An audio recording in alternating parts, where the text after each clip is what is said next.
د آسیا نیوز محترم اولیدونکو او اوریدونکو السلام علیکم.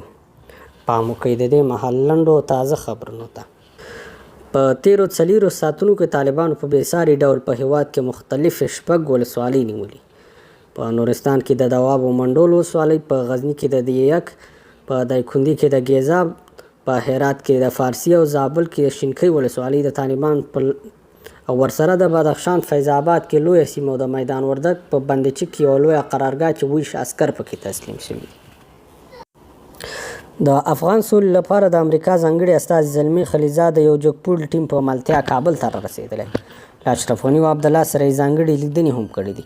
ارګوای خلیزاد له غني سره لیدنه کې د افغان سولې او افغانستان او امریکا د اړیکو د نوي فصل په تړاو خبرې کړي. د مصالحې عالي شورا وایي چې خلیزاد له دوی سره لیدنه کې د افغان سولې له بهیر کلک ملاتړ کړی او د جګړې پر کموالي یې ټینګار کړی ده. د بلخ ولایت د بلخ ولسوالۍ پر امنیه قومندانۍ موټر بم بریز شوی چې ولسوالۍ یې ټوله ویجاړه کړې ده. د کابل د امنیه قومندانۍ ویان فردوس فرامرز ازادۍ راډیو ته ویلي چې د شرابو جوړولو یو کارخانه یې نیولې ده. د فاریاب، قیصار او د روزګان ګیزاب ولسوالۍ د طالبانو لاس ته غورځېدلي. د بادغیس د آب کمري سیمه کې د سیمه ییزې اردو قومندان بسم الله خان او 2 سرتیري وژل شوي دي. د پکتیا ګردیز کې چاودنې د یوې کورنۍ 15 تنه غړي وژلي دي. د یمن حوثي یاغیانو چې د ایران ملاتړ له ورسره د سعودي عربستان په جنوب کې پر خمیس پوځي اډې د بې پیلوټ الوتکې په واسطه برید کړ. لسګونو کسانو د پروان ولایت جبل سراج ولسوالۍ کې د ډاکټر عبدالله پر ضد لاریونوالو ویل تېره ورځ د عبدالله یو سلاکار نور احمد سکندري د خلکو پر مخ کې پر یو ځوان ډزې وکړې او ځای پر ځای وواژه. دوی د یاد سلاکار محاکمه غوښتې او په اعتراضي ډول یې د عبدالله انځورونه سوځولي.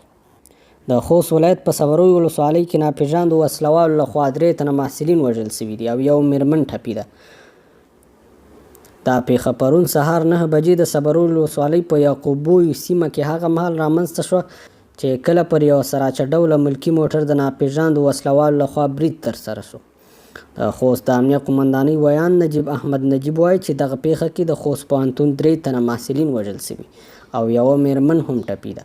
نوموړی زیاتوي له پیښې وروسته بریدګر په ناڅرګند لوري تښتېدلی. د نجیب په خبره یاد محصلین خوست ښار ته روان وو چې له یادې پیښې سره مخامخ شوي. بل خوا په یوه جلا پیښه کې د خوست ولایت د تڼیو ولسوالۍ په سورګوتر سیمه کې د پولیسو په رینجر موټر هغه مهال وسلوال برید شوی چې هغوی د ځنګل وهلو له مخنیوي لپاره روان وو.